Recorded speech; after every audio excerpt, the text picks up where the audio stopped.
Hi guys, good morning boys and girls. Welcome to our 5th assembly of the year. Isn't that incredible? 5 assemblies already. How quickly the Thursdays are just flying by. It's hard to believe how quickly the year is passing. Well, here we are this morning and I'm going to talk to you about Jonah and the big fish.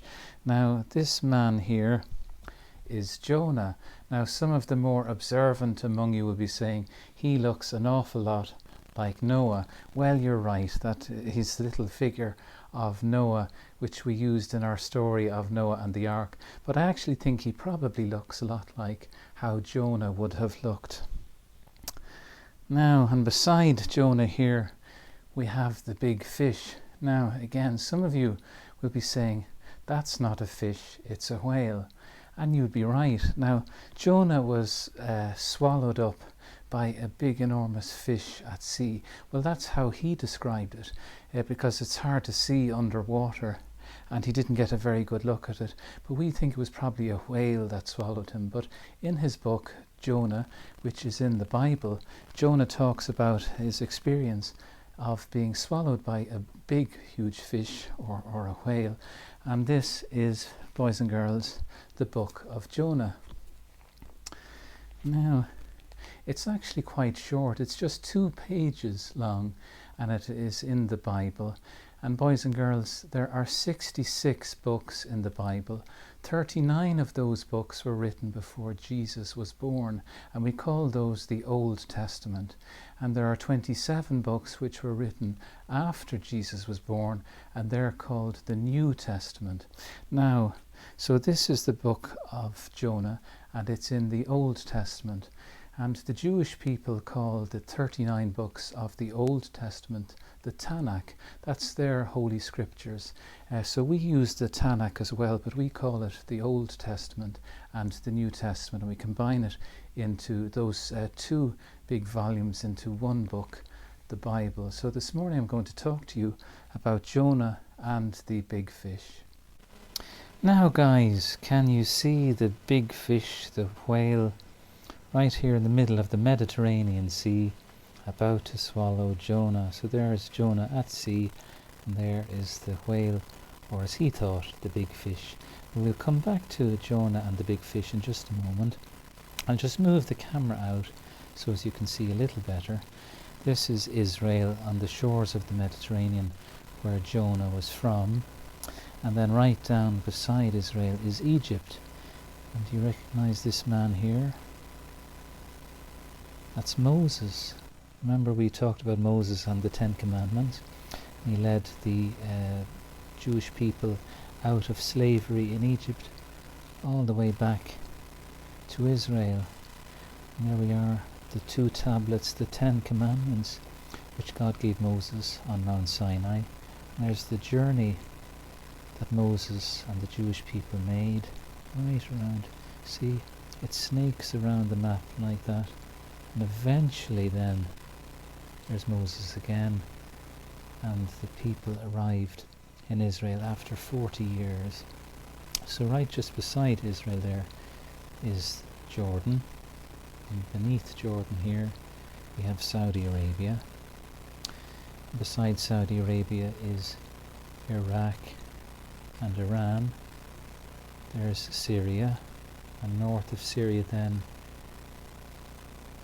is Turkey, and then just below Turkey is Syria and Lebanon. Now, Turkey was important, boys and girls, you might remember when we looked at the story of Noah and his ark. Yes, do you remember, after all their time at sea, it rained for 40 days and 40 nights on earth, and after months the earth was still completely flooded, but eventually the ark came to rest in the mountains of Turkey, and there we are, Mount Ararat in Turkey, where Noah's Ark eventually reached land. And if I move over here into Iraq, do you remember we spoke about Iraq before?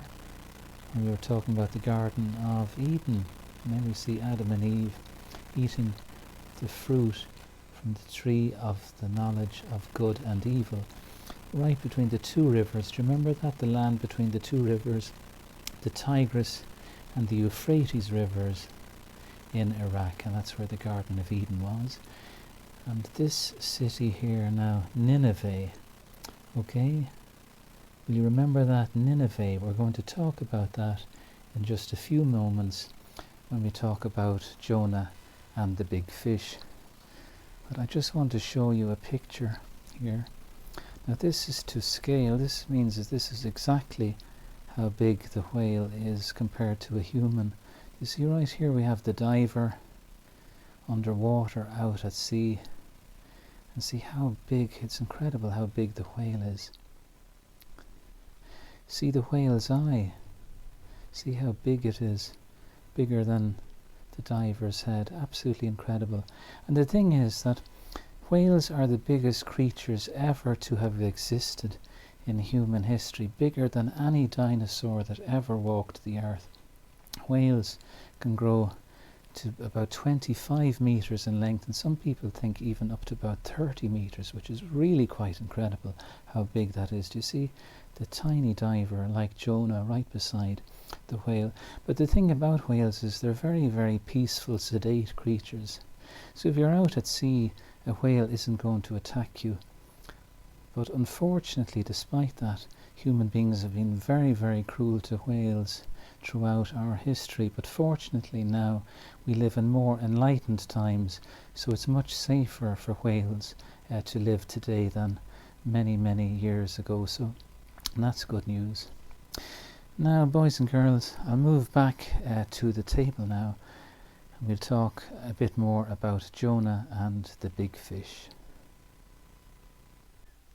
Well, guys, here we have Jonah about to be swallowed up by the big fish, as he thought, or this blue whale here. So I'll just pop Jonah back down and we'll talk about the story of Jonah and the big fish. Now, firstly, boys and girls, do you remember the name of the city in Iraq that we were just looking at on the map? It began with the letter N. Do you remember the name of the city? Nineveh. Okay, well done if you remembered, well done. Now, the reason I mentioned that city is because God asked Jonah, because Jonah was such a holy and good man, God asked him to travel all the way to Iraq, or Mesopotamia as it was then called, to visit the city of Nineveh and speak to the people there. Now, the reason God asked Jonah to go and speak to the people there was because Nineveh was a very, very bad place at the time. The people living there lived very, very bad lives indeed. They were very, very nasty people. And God didn't like what was happening in Nineveh, and in fact he decided to destroy the city. But first of all, he wanted to send a holy man to the city to speak to the people, to talk to them and to warn them of the impending destruction of their city. So God spoke to Jonah. And one of the things about Nineveh at the time was, apart from the fact that they were very, very bad people and that it was very, very far away from Israel, they were also enemies of the people of Israel. So there were three reasons. First of all, there were bad people there.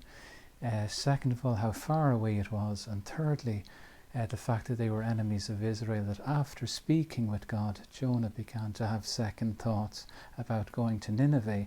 And for those reasons, he decided to get on board a ship and to sail in completely the opposite direction, to sail completely the totally different direction to Nineveh. So if you can imagine, if Nineveh was over here, Jonah got onto the boat and sailed this way to a city called Tarsus, all the way over there. He wanted to get as far away from Nineveh as he could. As you can imagine, that upset God. And the ship that Jonah boarded was out at sea, and a very, very bad storm blew up. And the ship was being tossed around on these massive waves out in the Mediterranean Sea, and the sailors on board really thought that they were going to die. And so each of the sailors, they weren't Jewish, but the sailors began to pray to their own gods. Each of the sailor prayed to his individual god, or whatever god they could think of, to stop the storm, but nothing worked. Now Jonah was fast asleep in the bottom of the boat, and eventually the captain of the ship came down and woke Jonah, and he said to Jonah, "Look, please pray to your God, whoever your God is, help us to stop this storm." And so Jonah said to the captain of the boat, "Well, in fact, my God is God. And I think I know the reason why this storm is taking place. So Jonah told the captain about God speaking to him and asking him to go to Nineveh. And so the captain of the ship realized why God was upset that there was such a bad storm at sea. So Jonah said to the captain of the ship and to the other sailors, look, the only way this storm is going to stop is if you toss me off this boat. So really that's quite incredible, boys and girls, but that's what he said to the sailors. And so reluctantly the captain and the other sailors tossed Jonah overboard, and immediately the sea became completely calm and the sun came back out. So just as the captain and the sailors were looking to see where Jonah was, to see that he was safe, along came the whale and swallowed Jonah. So there we are. Jonah eventually found himself inside the belly of this big fish, as he called it, right inside the blue whale. And he spent 3 days inside the belly of the whale, and God kept him alive.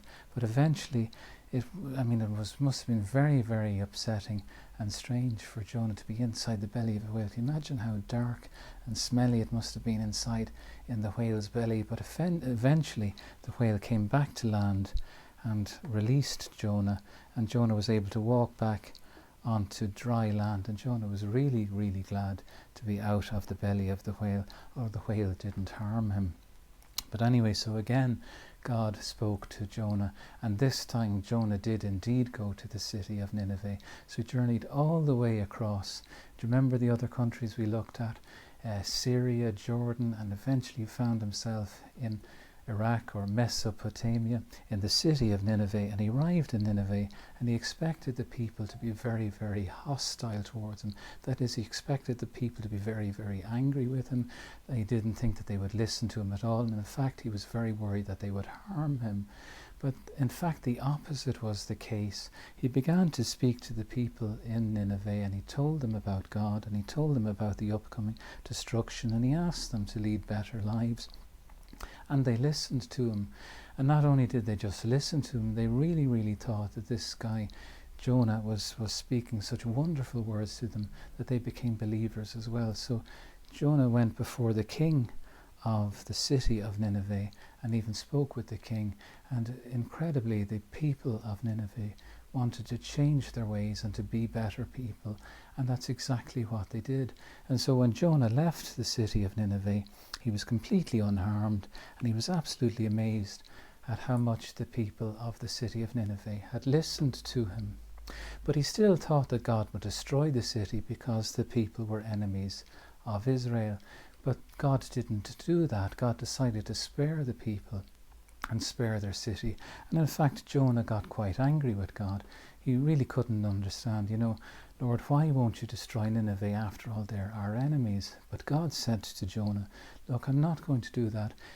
Effectively, everyone deserves a second chance. The people listened to Jonah, they changed their ways, and they became much better people. So God wasn't going to destroy their city when he realized that they changed their ways and had become much better people. So it's a lesson for us, boys and girls, that sometimes we mightn't get on with people. We mightn't be friends with everyone, but if we give them a second chance, sometimes we find that they're actually quite nice people. Or sometimes people have a reason why they're not very pleasant at first. Maybe they're a bit nervous about meeting new people, or they're a bit anxious, or there's something going on in their lives that we don't know about. But if we give them a bit of time and a second chance and let them redeem themselves in our eyes, and sometimes we can discover that they're actually very nice people indeed. So everyone deserves a second chance, don't they? Yes, they do, exactly, boys and girls. So guys, that's the story of Jonah and the big fish. I hope you enjoyed it. So let's finish with the Lord's Prayer and the school prayer. So first of all, the Lord's Prayer. So we join our hands together in prayer. Our Father, who art in heaven, hallowed be thy name. Thy kingdom come, thy will be done on earth as it is in heaven. Give us this day our daily bread, and forgive us our trespasses, as we forgive those who trespass against us. And lead us not into temptation, but deliver us from evil. For thine is the kingdom, the power, and the glory, forever and ever. Amen. Well done. Good, guys. Okay, and now the school prayer. This is our school, let peace dwell here. Let the room be full of contentment.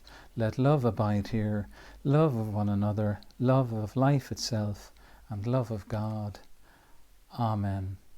Okay, boys and girls, have a very good week and see you next Thursday. Bye bye.